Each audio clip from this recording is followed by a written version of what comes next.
A continuación procederé a resolver un ejercicio sobre dinámica del movimiento de rotación, específicamente sobre rotación de un cuerpo rígido en un eje fijo. El enunciado dice así: en la figura de la izquierda, un disco de radio igual a 30 centímetros rueda sin deslizar a lo largo de un plano horizontal. Sabiendo que la aceleración del centro de masa del disco es AC, la aceleración del bloque es 2AC, la aceleración angular de rotación alrededor del centro de masa es A, y suponiendo que la polea tiene masa despreciable, determine A, la aceleración del centro de masa del disco y del bloque, B, la tensión de la cuerda, y C, la fuerza de rozamiento entre el disco y la superficie horizontal. En este ejercicio vamos a tener que aplicar entonces dinámica de rotación sobre el disco y dinámica traslacional sobre el bloque.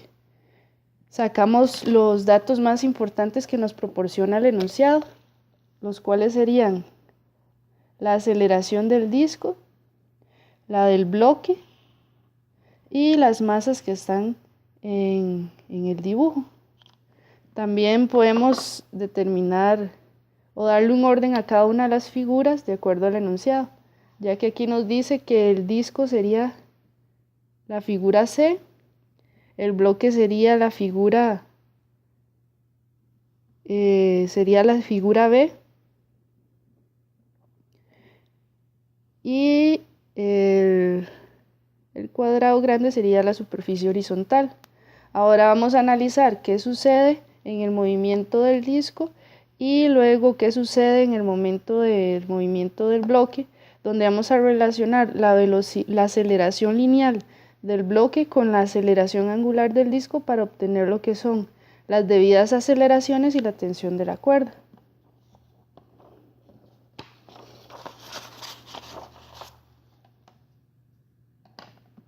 En el momento del movimiento del disco vamos a tener lo siguiente.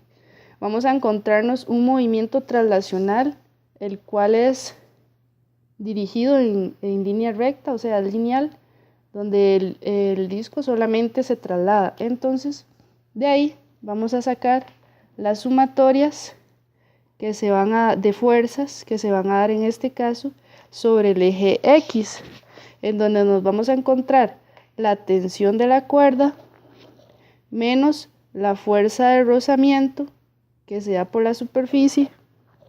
Todo eso va a ser igual a la masa por la aceleración del disco.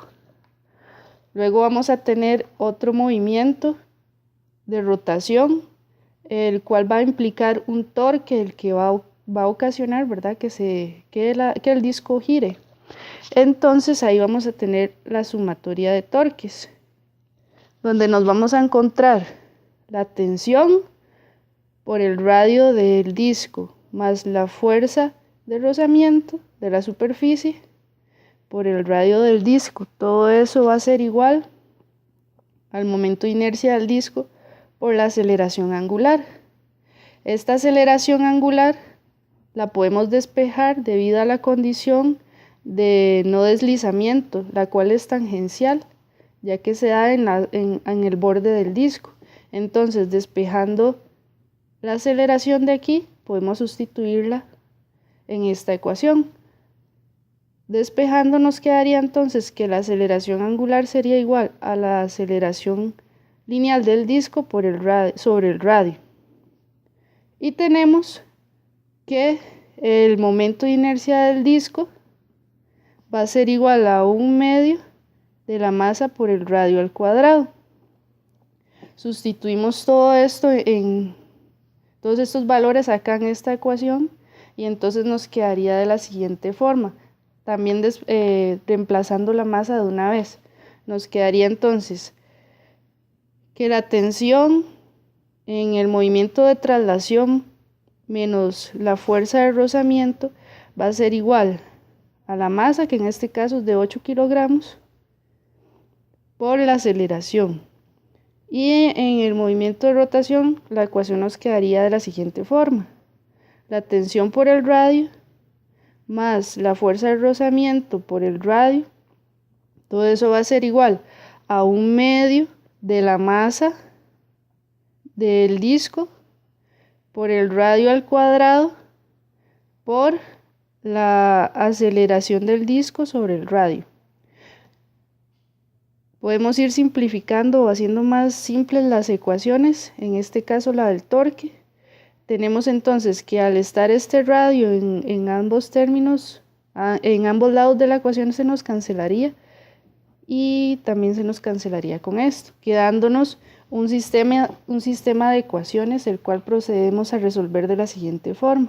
Nos quedaría entonces de estas ecuaciones la tensión menos la fuerza de rozamiento, eso va a ser igual a 8 AC, y la tensión más la fuerza de rozamiento igual a 4, que sería el resultado multiplicar 1/2 por 8 por la aceleración en C. Hacemos las debidas sumas de cada una de los términos de las ecuaciones del sistema. Entonces nos quedaría 2 veces la tensión. Como esta fuerza de rozamiento es negativa, se va a cancelar con esta que es positiva. Y aquí sumando las masas nos quedaría 12 AC. Despejando la tensión nos quedaría entonces que la tensión va a ser igual a 12 sobre 2 AC igual a 6 AC. Entonces tenemos aquí un primer término para resolver la ecuación más adelante cuando veamos el momento del bloque. Ahora podemos sustituir esta tensión en cualquiera de las dos ecuaciones para obtener la fuerza de rozamiento. En este caso yo lo voy a hacer en la ecuación 1. Quedaría de la siguiente forma: 6 AC menos la fuerza de rozamiento es igual a 8 AC. Dejando términos iguales sobre un lado de la ecuación, entonces nos quedaría que menos la fuerza de rozamiento va a ser igual a 8 AC menos 6 AC, dándonos un valor para esta fuerza de rozamiento igual a menos 2 AC, ya que pasamos el negativo hacia el otro lado.